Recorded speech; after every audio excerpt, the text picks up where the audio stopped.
You also have a self-concept as a salesman about how much money you can make.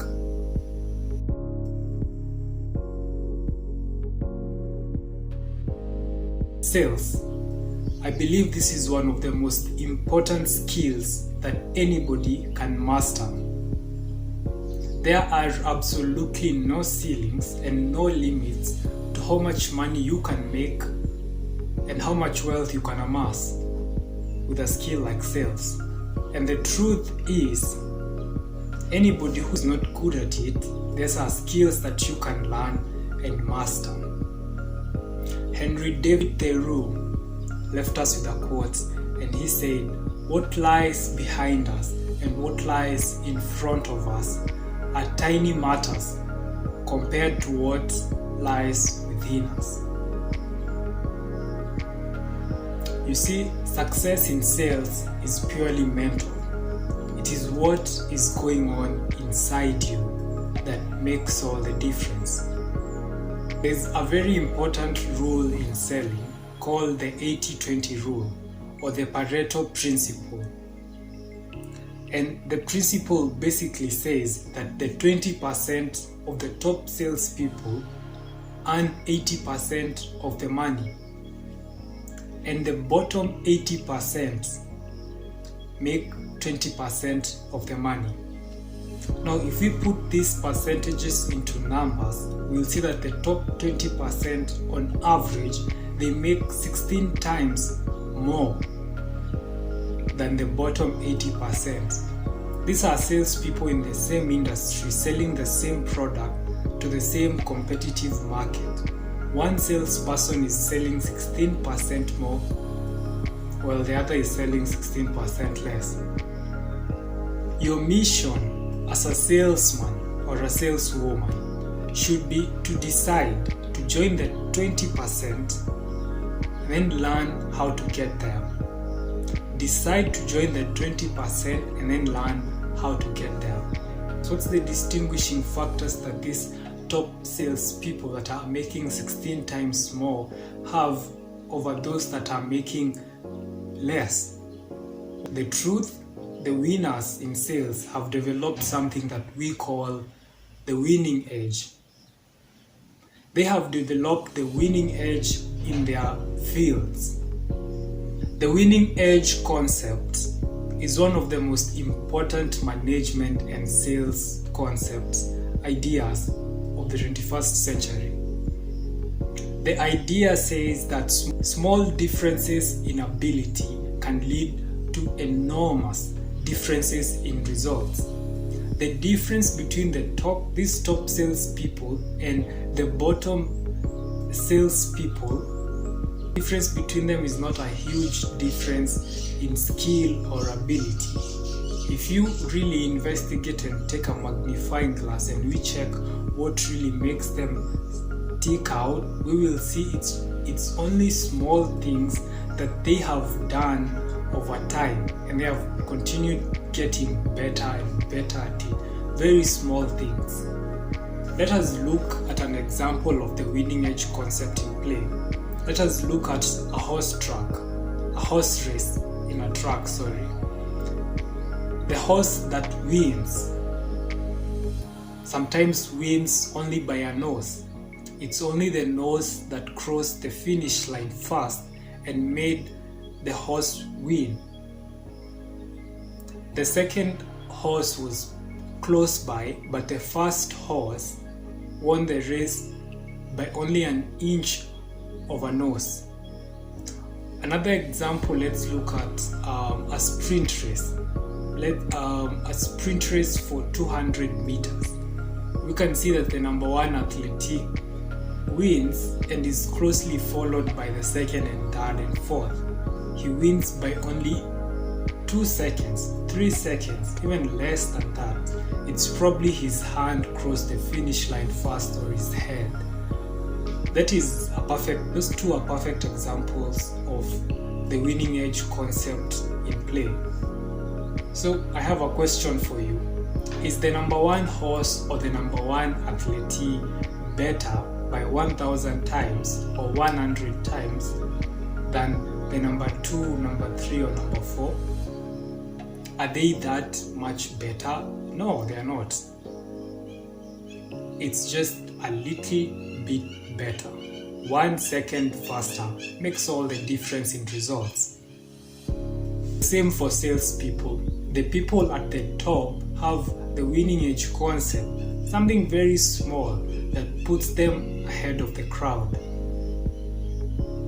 The only difference between salespeople and horses and athletes is that in sales, the salesperson who closes the deal gets it all. And if you lose a deal, you lose it all. The winner takes it all home. It doesn't matter how much time you have invested in a prospect, how much of your energy you've put in working the deal. If you lose it, you simply don't get anything. As compared in athletics, that the horse in number 2 might get a prize and number 3 might also get a prize. In sales, the winner takes it all home. Become a little bit better. That's how the top salespeople are doing it. Become a little bit better. A small increment in skill or ability by just 3 or 4% is enough to put you at the top in the game of selling. If we look at the qualities or the characteristics of the top salespeople, we can refer to a study which was done by Harvard a while ago. Harvard did a study on 16,000 salespeople, and they were trying to find out what are the basic qualities that these salespeople possess that put them ahead of the crowd, that separates them from other salespeople. What they found is pretty amazing. It just confirms what we are talking about here. The basic qualities that put the top salespeople on top are all purely mental. This is great news. This is great news. The great news is anybody who is not good at any of these skills, all of these qualities and skills, they are all learnable. Somebody who is at the top was once at the bottom. We know what he worked on. He worked on his mind. And these are things that we can all learn and get there. After you make the decision to join the top 20 salespeople, this is what you do next. The first thing you want to do after you make that decision, the number one thing is review your self-concept in selling. The self-concept idea. This is one of the most notable breakthroughs in the 20th century in psychology. The self-concept idea, what's a self-concept? We can define a self-concept as basically bundles of beliefs that you have about yourself. You have a bundle of beliefs that you believe about yourself. The self-concept is, we can say it's the master program of your superconscious mind or subconscious mind. This is what is running the show of your life, the bundle of beliefs that you have about yourself, your self-concept. Your self-concept plays a huge role in your life and in selling. It dictates your perception, your use of time, your creativity, effectiveness, productivity, logic, and most importantly, your capacity to make money.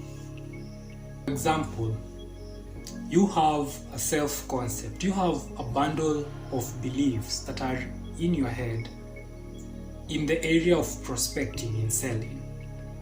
Now, if you have a high positive self-concept, prospecting will be a piece of cake for you. Every day you wake up, you're enthusiastic to call new people, talk to new people, and just get to interact with more people and more people. Prospecting will be really fun for you. But however, if you have a low limiting self-concept with regard to prospecting, this is gonna be a nightmare. You're gonna pick up the call and you're trying to call on the next person, but your heart is beating in your throat. because you have so many things you're expecting you're gonna be rejected, you're gonna be ridiculed, they're not gonna like you as a salesperson, they're not gonna like the product, are you gonna be good enough? All of these things are gonna playing out in your mind. You have a poor limiting self-concept. You will approach prospecting with so much fear and anxiety. You will want to avoid the whole thing altogether. You also have a self-concept as a salesman about how much money you can make. There is a financial thermostat that you can't cross on. It dictates there is the amount of money that you know you're entitled to earning. Here's a psychological fact. You can't earn 10% or more or less than your self-concept level of income. Let us say it was a good month or a good week and you got amazing sales and you perform exceptionally and you hit your goals and more. Now, what you will do after you make all this money, you will start finding ways to spend it. You're gonna need to take a travel that you didn't need. You need more clothes. You're gonna upgrade how much you drink. You're gonna start getting more expensive things. The money you're gonna make is gonna burn a hole in your pocket because you have a self-concept, you have a financial thermostat that you can simply not cross. How a thermostat works, if we set a thermostat to regulate temperature, room temperature, and AC, it has a thermostat, and we put it to regulate the temperature to 40, it can't cross 40. It's gonna reach there and it's gonna maintain it there at 40. Each time it comes down, it's gonna put back up. If it crosses, it comes back down. And the same way, if you made less money than your self-concept level of income, you're gonna start finding more ways to make money. You're gonna start waking up more early, calling on new people so that you can get to your self-concept level of income. You can't earn 10% more or less than your self-concept level of income. If you want to earn more money, if you want to make more sales, you need to adjust your financial thermostat.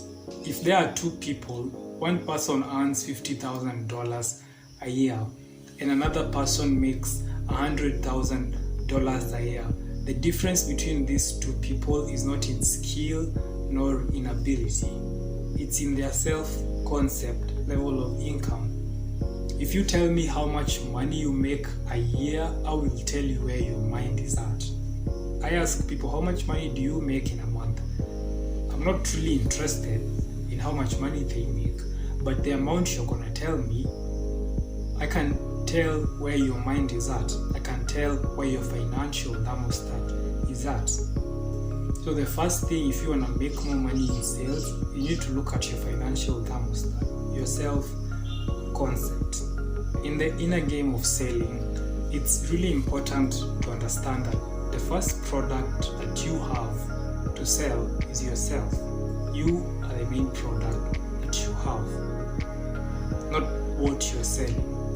And your greatest asset in selling, what can really put you and skyrocket you to the Milky Way and you're making so much money that you know what to do with, is your mind. Your mind is your greatest asset in selling. Now, if your mind is filled with so much garbage, there is so much garbage that you've collected from the past, so many things, so many rejections that you've gone through, and they have formed a self-concept of you, it's gonna be a bummer in selling. So after you've decided to join the 20% league, you need to check on your self-limiting concepts. Second thing that you want to do after you decide to join the top 20% league, you want to follow the leaders. Second thing you want to do, follow the leaders.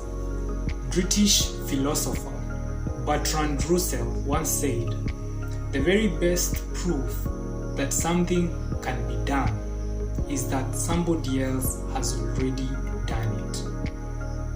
Find out who is already at the top in your industry. Who is your top salesman in your industry? Compare yourself to them. Take notes from them. What time do they come? How many calls do they make a day? Go and ask them. The very best way to know what is putting them on top is to go straight ahead and ask them. Because this person was once in the bottom 80%. They were once a salesperson and they weren't selling shit. And now they're at the top. How are they doing it? You need to go and ask them, "Hey man, how did you move to the top? How are you the top salesperson making all this much money?" The truth is, 99.9% of times they will tell you something. They'll tell you something that can help you move forward. Remember one thing, no one is better than you, no one is smarter than you. The only reason that somebody is doing better, selling more than you are, is because they have found the cause and effect relationship in successful selling. They have found the cause and effect rules of sales before you have, and you can do it too. Follow the leaders. Mirroring is one of the most powerful ways that you can use to learn. You simply copy paste like a child. How a child imitates you, how a child imitates other older kids' behavior, they literally copy and paste their behavior. The same thing in selling.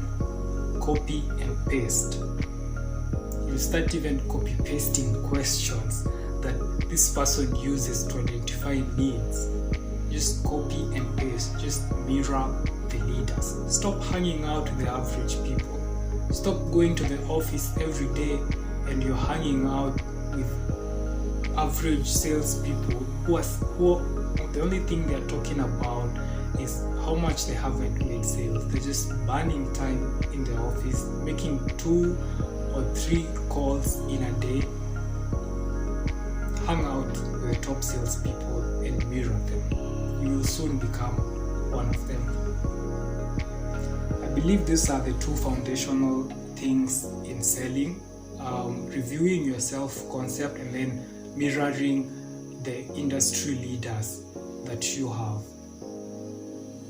Once you do this continuously, over time, your self-concept begins to really increase. You're gonna start making the first sale, the second sale, the third sale. You know, most sales people quit really early in the game of selling. They just do it for a really short time and they think that this is not for them.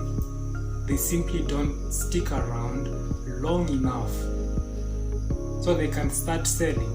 And the more you're selling, the more enthusiastic you get, the more your self-esteem is being built. If you're in sales, you need to wait until that time. Just hang on a little bit longer. Yeah, that's all I had for today.